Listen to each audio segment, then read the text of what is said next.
I'm John Kaiser at the Metals Investor Forum in Vancouver, January 23rd, 2026. I am here with Robert Boyd, CEO of Endurance Gold. Robert, welcome to the Metals Investor Forum. Thank you very much, John.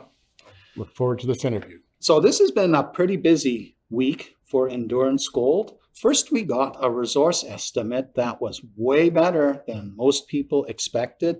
15.6 million tons of 2.23 gram per ton gold, of which only all of it was open pittable except for 4 million tons, which is only basically the imperial zone, sort of a pipe-like portion of an orogenic gold system. What is just as you get into the deeper drilling for the underground potential, what is the growth potential of just this particular segment of the Royal Shear Zone? Well, in our resource, it's kind of an artifact that it looks like a pipe. It's just a matter of the density of drilling that shows that system is growing at depth. And that was an example for us to demonstrate that this is a gold system that's got continuity at depth because it's an orogenic gold system. We're in a higher level of an orogenic gold system, so we have brittle deformation. And so brittle deformation in these orogenic gold systems ultimately translates at depth at the same timeline into more of a brittle ductile type system at depth. So as an example, in our camp, the Bralorne mine is a gold system that's a classic crack and seal high-grade vein system. But then if you look at that system higher up, you get into brittle domains. Those crack and seal events translate into brecciation and breccia systems and multi-phase breccia systems. And that's why we have up high in these orogenic systems, we have better widths in the gold system.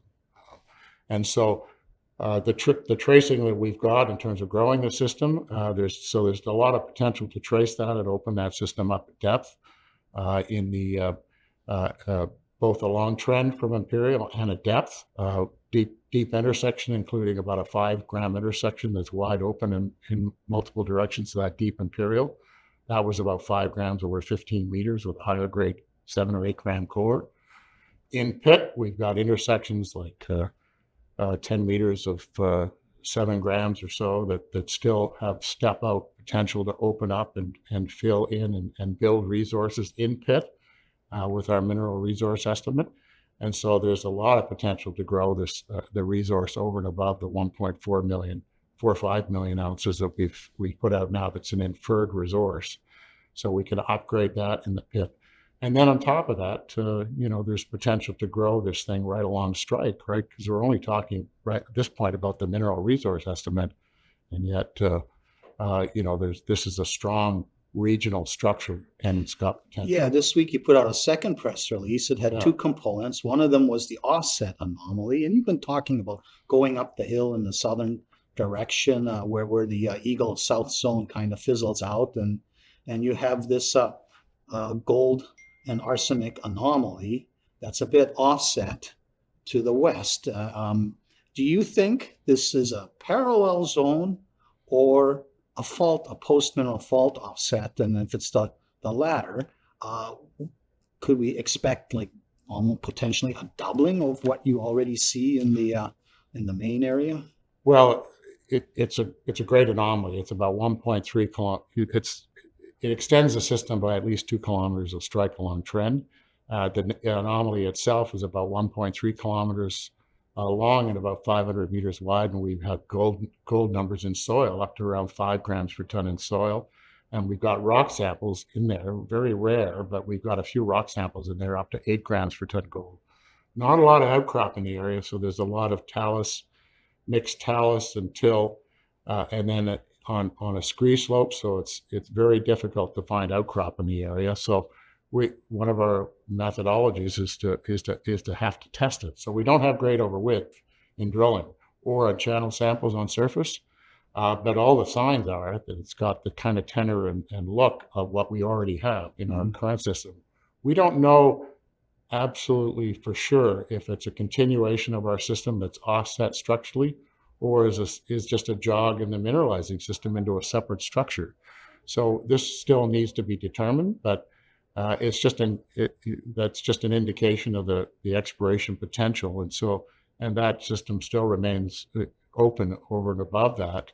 There's still open potential along that trend, and of course on the parallel structures that we've got to the east of the Royal Shear Trend.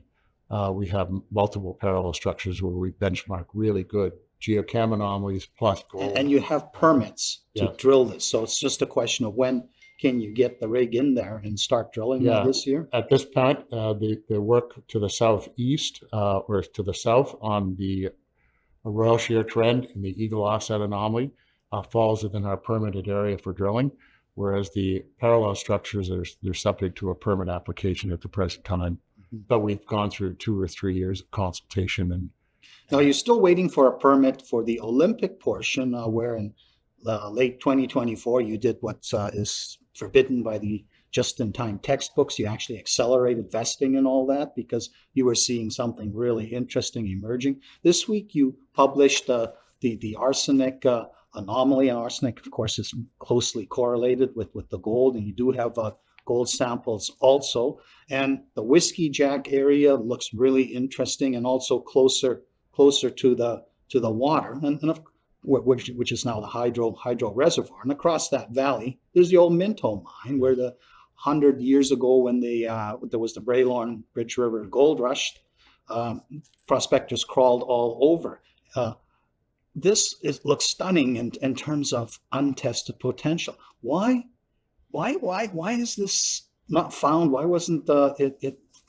Well, first of all, this is modern exploration where we do these regional-based surveys, which weren't really done in the past. And on top of that is historically that district had a lot of fragmented ownership with small crown grants and prospectors that would chase little veins on their little thing and others. So there our workings over there. For instance, there's underground workings at the Kelvin Prospect, McGee Prospect, in particular on the eastern area that's on the south flank.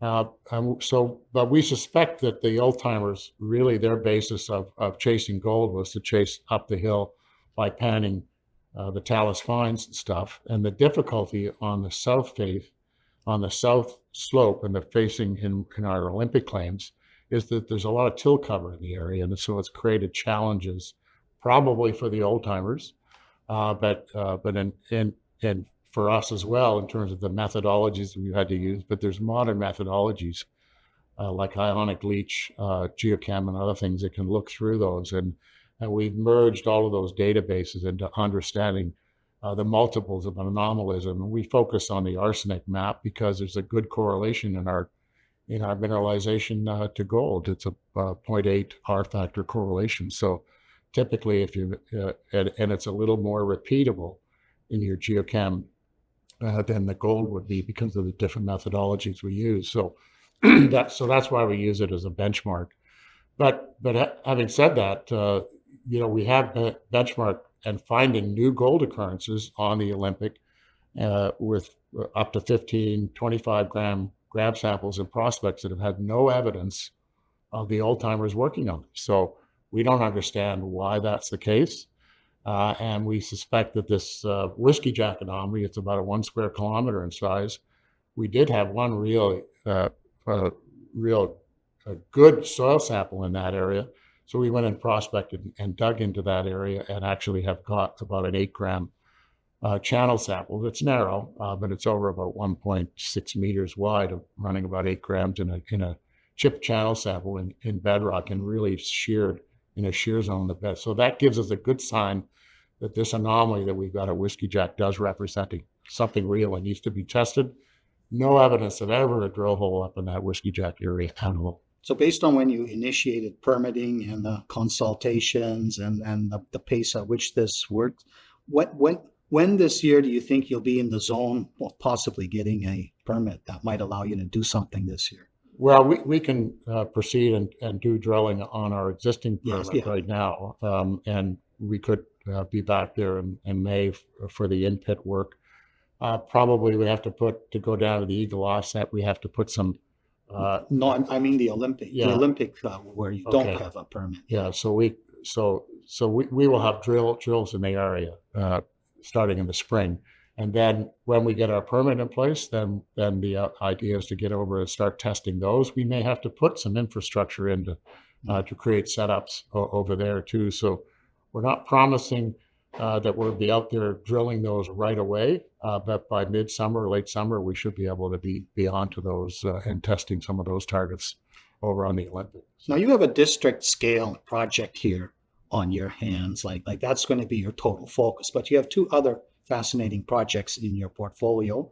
Elephant Mountain in Alaska, which is a reduced intrusion related system where you have said it needs a $5 million program to properly follow up past drilling, and you have a drill permit in place that can be easily refreshed. And then there's the Bandito project in southeastern Yukon, which is a per-alkaline intrusion with rare earth, both the heavies and the lights, plus niobium values at surface. It's never been drilled, and you think maybe $1 million program, a couple deep holes and shallow ones to see how this behaves in the third dimension is also a possibility. But when would you consider spinning out these two projects as separate companies so that you don't end up confusing everybody with your focus on the Reliance? Yeah, well, it's a good question, John, because Elephant was our core project that we acquired Reliance, and we really love that project. We've got about 6 kilometer scale targets.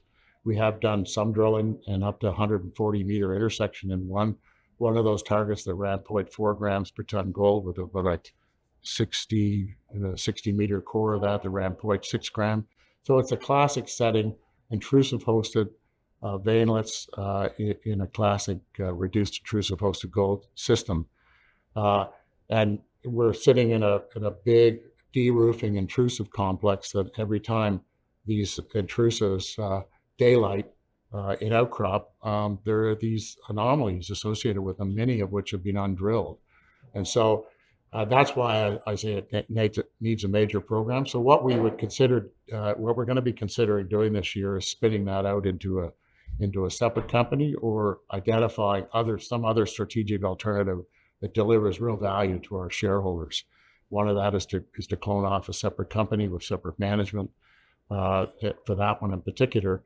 And now is the time, right? It's a good time politically in the U.S. to be at Alaska to be chasing a good project. We're on state mining claims within central Alaska, so that's why our permit timelines for helicopter supported type drilling is pretty modest. If we have to start build and get into other types of drilling, it's probably longer, but that's the kind of thing we can work on while we're drill testing these targets. Okay. Excellent. I've been speaking with Robert Boyd of Endurance Gold at the Metals Investor Forum in Vancouver. Thank you, Robert. Thank you, John.